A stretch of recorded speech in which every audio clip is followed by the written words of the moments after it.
confess something to you. At 54, when I'm making this video, I need to confess. Back in 5th grade, the very first test that I ever failed was a health test. And today, I'm a nutrition coach. Guys, I'm Coach Ken, the wellness preacher, and that's a true story. I'm glad I failed. Because in truth, what we experience today is most of what we understand about certain aspects of health. Really, what we were taught isn't what we needed to know. As a matter of fact, when I was diagnosed with type 2 diabetes back in 2023, the reality of it was what we were being taught and what I was having shared with me didn't help me to heal. In fact, if I had gone on what conventional wisdom had been and the old science and recommendations of organizations like the AHA and the ADA and the AMA, I would still have diabetes and I would be on medications and I would be struggling.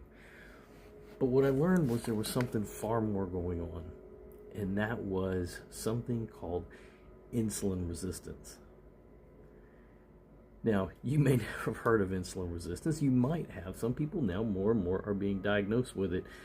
But what we know and what we don't know is some of the intricacies there. But there's a lot of theories. All of them come back to one particular thing, and that is metabolism. Metabolism is an interesting word because metabolism has to do with how your body processes food or drink. Well, it's interesting that we rarely talk about that when we talk about metabolic syndrome. Same root. And here's the thing. I'm going to show you this.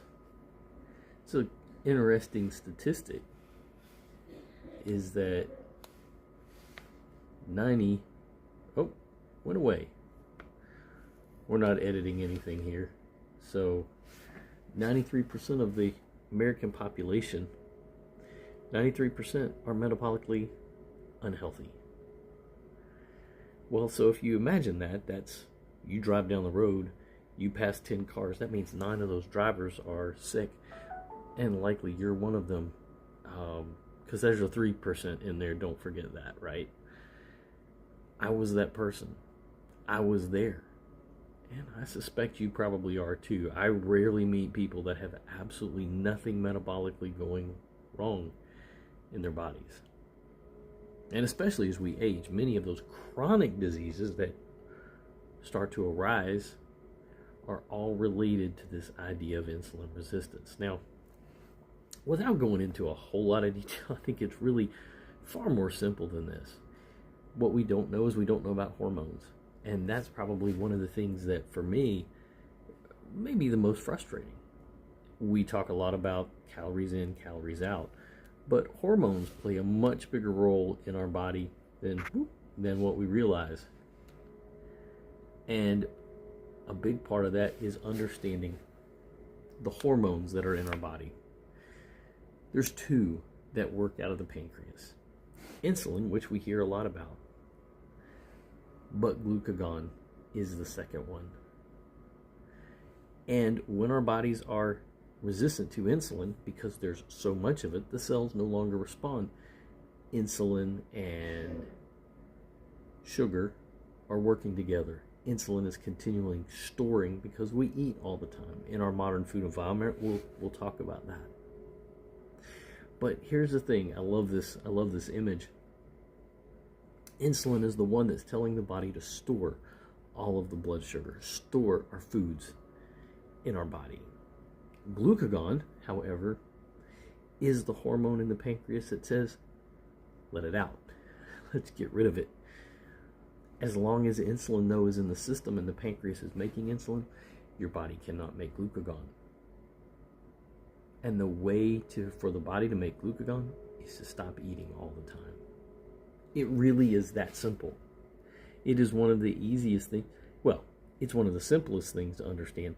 It's not always the easiest, right? That's probably where it gets the hardest. And the reason that we have such a problem with it is because of our modern diet dilemma that we have.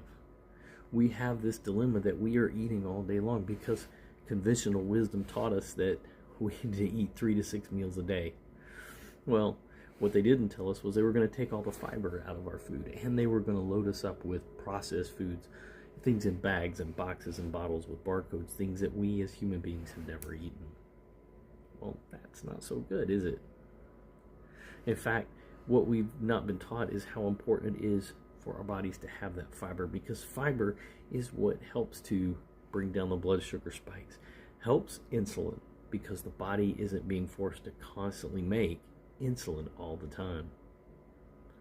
Now that's a very simple explanation and understanding that when we have more fiber in our diets, we start to lower things. Now, there's so many different ways to eat today, and people make all sorts of choices: keto, carnivore, vegan, vegetarian.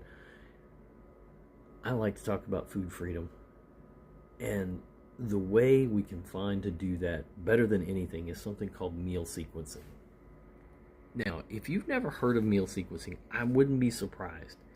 It doesn't get a lot of popularity because there's not a lot of money to be made in it, but meal sequencing is all about learning to eat in a particular order. And when we eat in that order, it is one of the simplest things to do without requiring a lot of measurements. And it went off my screen.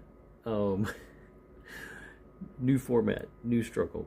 But meal sequencing has to do with one thing in particular, and it's learning how to eat in this order: fiber, fats, proteins, 30 grams, 60 grams, 90 grams. Grab that screenshot if you would. That way you've got it. Meal sequencing is how we are meant to eat. It's what our grandparents said, right? Something I remember: eat your veggies first. Eat your veggies first. Right, that's what I was taught. That's what I was taught. It's easy to forget that, especially when you go to the restaurant and you get breads and rice and pastas and chips. Free food, that increases our blood sugar levels and stimulates the body to make more insulin.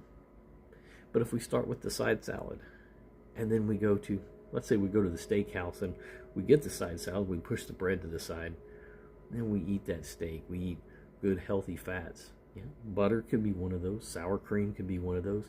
A potato is not bad. A baked potato has starch, but it also has fiber around it. When you eat the skin, the butter would be your fat.